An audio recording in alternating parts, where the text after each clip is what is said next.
Hello dear, स्वागत है आप सभी का जीएसवाई पंकज यूट्यूब चैनल पे। चलिए डियर, स्टार्ट करते हैं। घटनाचक पब्लिकेशन भारतीय राज्य व्यवस्था एवं शासन यानी कि इंडियन पॉलिटी। इंडियन पॉलिटी का अपने आप में काफ़ी अच्छा रोल होता है पीसीएस के एग्जाम में। हाल ही में जो है आरएएस का नोटिफिकेशन आउट हो चुका है, साथ ही साथ बीपीएससी का नोटिफिकेशन आने ही वाला है और यूपीपीसीएस का एग्जाम आपका जो 27 अक्टूबर को लगा हुआ है। उसी क्रम में चलिए आज से सेशन स्टार्ट करते हैं भारतीय भारतीय राज्य व्यवस्था का, जिसमें कि हम घटनाचक्र पब्लिकेशन की इस बुक के सारे पीवाईक्यू देखेंगे। चलिए स्टार्ट करते हैं। भारत का संवैधानिक विकास, यहाँ से जो क्वेश्चन बने थे वो इस प्रकार है। निम्नलिखित में से किस अधिनियम में कलकत्ता में सर्वोच्च न्यायालय की स्थापना का प्रावधान किया गया था? सही आंसर इसका हो जाएगा ऑप्शन ए, रेगुलेटिंग एक्ट 1773 के द्वारा। 1773 यानी कि 1773 के रेगुलेटिंग एक्ट में कलकत्ता में एक सर्वोच्च न्यायालय की स्थापना का प्रावधान किया गया था, जिसकी स्थापना 1774 में की गई थी। प्रावधान 1773 का था और स्थापना जो थी वो 1774 में की गई थी। सर एलिजा एम्पे इसके प्रथम जो है मुख्य न्यायाधीश थे। सर्वोच्च न्यायालय की स्थापना के संबंध में निम्नलिखित में से कौन सा से कथन सही है? कलकत्ता में सर्वोच्च न्यायालय की स्थापना 1773 के रेगुलेटिंग एक्ट के द्वारा की गई थी। लेमिस्टर इस न्यायालय के प्रथम मुख्य न्यायाधीश थे, तो ये गलत है। इसमें जो ऑप्शन एक ही सही है, यानी केवल एक, कि कलकत्ता में सर्वोच्च न्यायालय की स्थापना 1773 के रेगुलेटिंग एक्ट के द्वारा 1774 में की गई थी।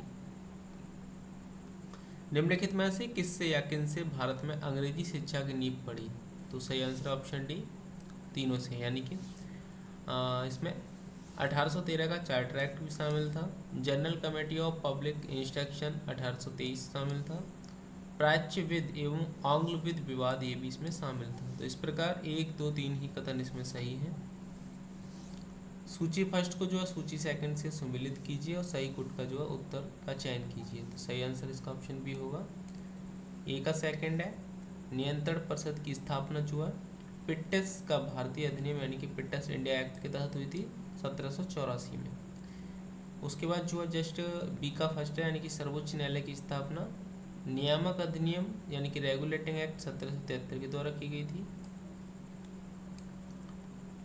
सी का जो है थर्ड है, यानी कि इंग्लिश मिशनरियों को भारत में कार्य करने की अनुमति जो है चार्टर अधिनियम 1813 के द्वारा दी गई थी। और गवर्नर जनरल की परिषद में कानूनी सदस्य की नियुक्ति जो थी ये चार्टर अधिनियम 1833 के द्वारा की गई थी। किस अधिनियम के द्वारा ब्रिटिश संसद ने चाय और चीन के साथ व्यापार को छोड़कर ईस्ट इंडिया कंपनी के भारत के साथ व्यापारिक एकाधिकार को समाप्त कर दिया था?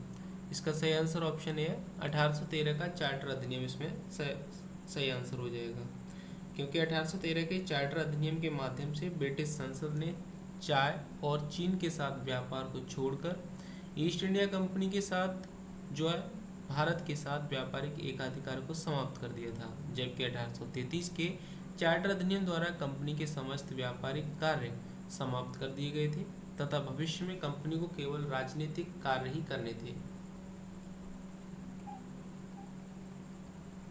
चार्टर एक्ट 1813 के संबंध में निम्नलिखित कथनों पर विचार कीजिए।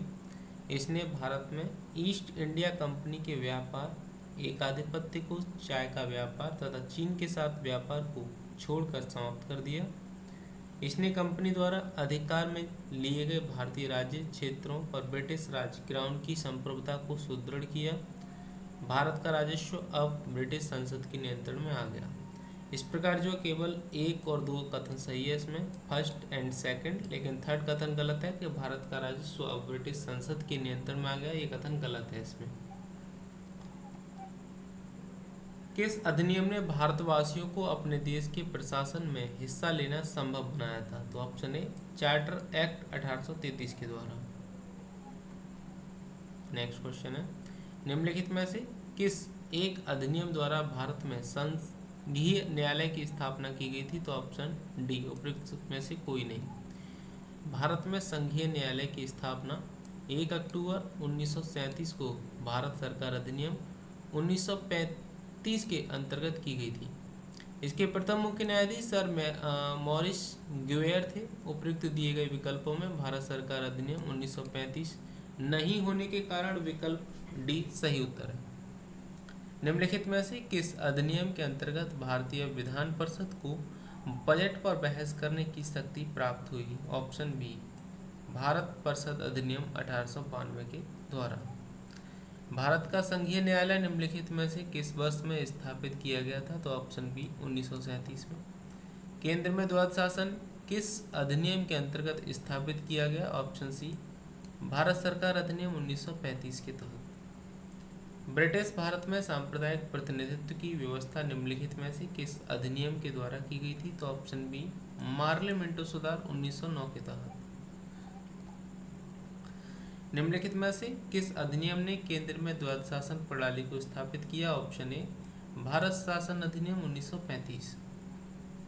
भारतीय विधान पालिका प्रथम बार द्विसदनीय बनाई गई? ऑप्शन सी, 1919 के भारत सरकार अधिनियम के द्वारा। 1919 के भारत शासन अधिनियम की निम्नलिखित में से कौन सी प्रमुख विशेषताएं हैं? तो ऑप्शन सी सही है, केवल 1 और 3 यानी कि प्रांतों की कार्यकारिणी सरकार में द्वैध शासन की व्यवस्था। और 3 है, केंद्र सरकार केंद्र द्वारा प्रांतों को विधायिनी शक्तियों का हस्तांतरण। केंद्र में कौन सा एक्ट द्विसदनीय विधायिका लाया? तो ऑप्शन सी, 1919 का एक्ट। निम्नलिखित में से किसने ब्रिटिश भारत में प्रांतीय स्वायत्तता शुरू की थी? तो ऑप्शन डी, भारत सरकार अधिनियम 1919 ने। झारखंड पीसीएस में पूछा गया था 2021 में। निम्नलिखित कथनों पर विचार कीजिए। तो इसमें जो है ऑप्शन बी केवल 2 कथन सही है। 1935 के गवर्नमेंट ऑफ इंडिया एक्ट में विधानमंडल में महिलाओं के लिए आरक्षित स्थानों का प्रावधान किया गया।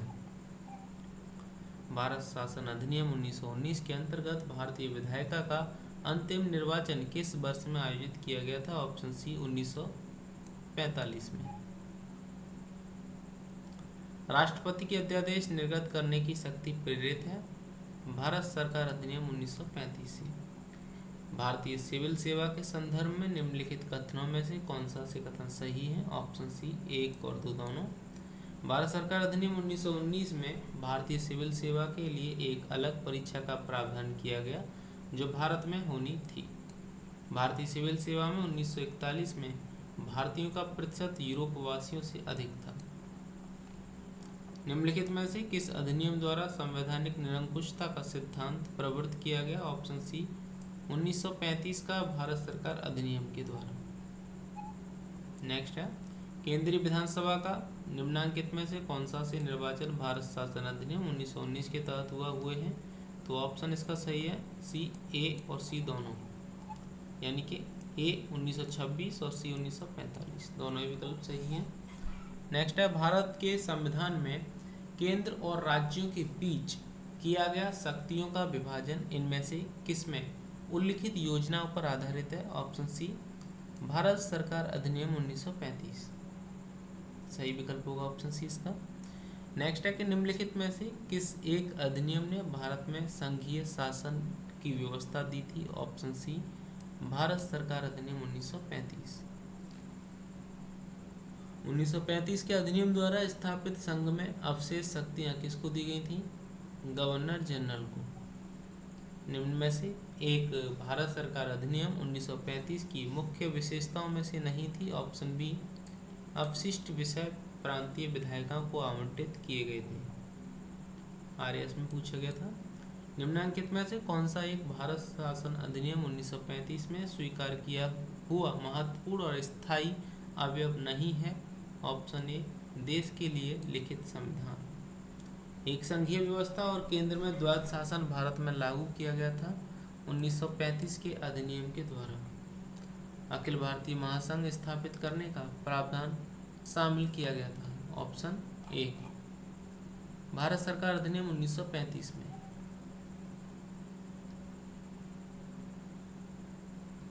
उन्नीस का गवर्नमेंट ऑफ इंडिया एक्ट क्यों महत्वपूर्ण है?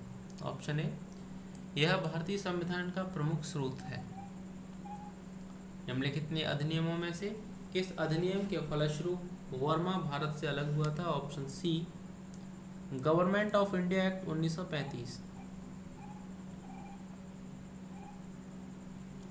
एक निर्वाचित संविधान सभा द्वारा भारत के संविधान का निर्माण करने का प्रस्ताव किया गया था क्रिप्स मिशन के द्वारा। कैबिनेट मिशन योजना के अंतर्गत संविधान निर्मात्री परिषद में प्रत्येक प्रांत को आवंटित सदस्य संख्या निर्धारित करने के लिए एक प्रतिनिधि कितनी जनसंख्या के अनुपात में था? तो ऑप्शन बी 10 लाख व्यक्ति। भारत के लिए संविधान की रचना हेतु संविधान सभा का विचार निम्नलिखित में से सर्वप्रथम किसने प्रस्तुत किया था? स्वराज पार्टी ने 1934 में। इन व्यक्तियों में से कौन कैबिनेट मिशन का सदस्य नहीं था? Option A William would. भारतीय संविधान सभा का गठन किया गया था, सही आंसर इसका ऑप्शन सी कैबिनेट योजना 1946 के अंतर्गत।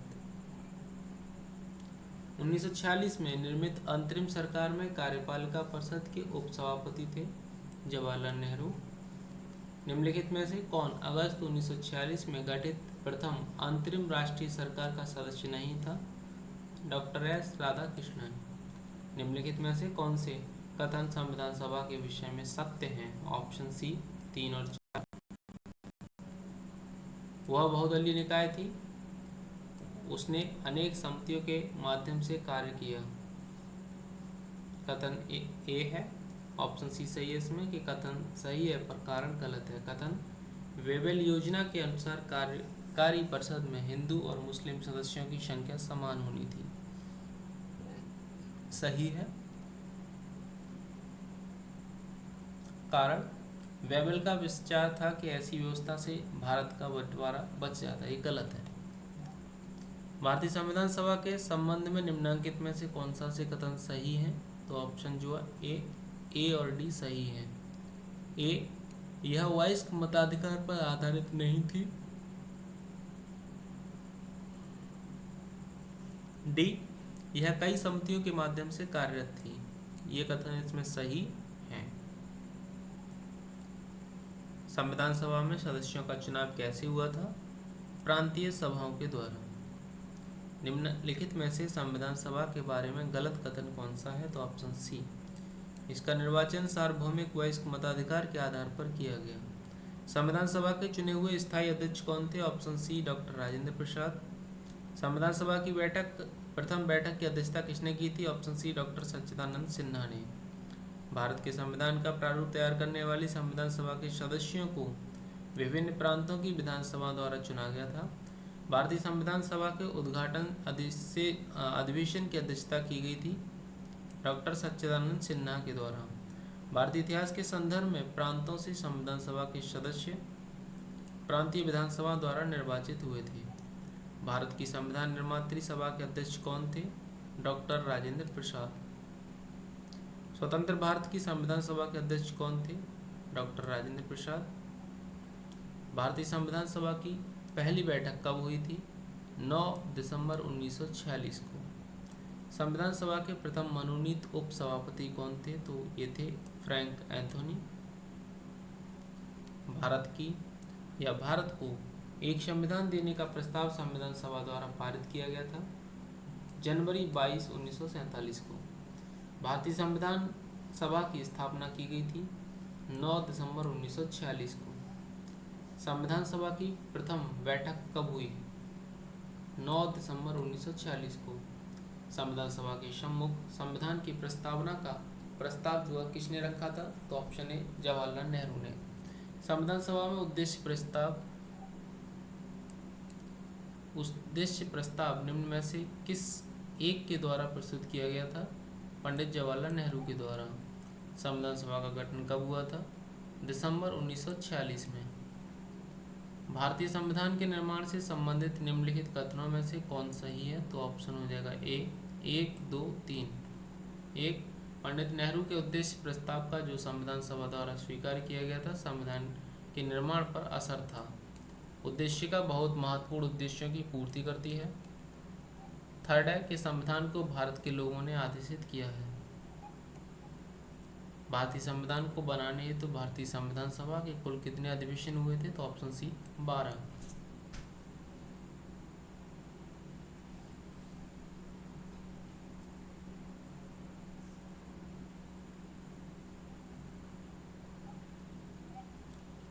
भारत की संविधान सभा की अंतिम बैठक की सही तिथि को बताइए। ऑप्शन सी 24 जनवरी 1950। भारतीय संविधान के निर्माण के समय संवैधानिक सलाहकार कौन थे? Option C V N. Rao. Bharat के संविधान के निर्माण में संविधान सभा को कितना समय लगा? 2 वर्ष 11 माह 18 दिन। तो डियर प्लीज़ आप लोग चैनल को सब्सक्राइब कीजिए एंड वीडियो को शेयर कीजिए। साथ ही साथ आप लोग जो है प्लेलिस्ट बनी हुई है वहाँ पे जाके घटना चक्र का रिवीजन कर लीजिए। Thank you all of you.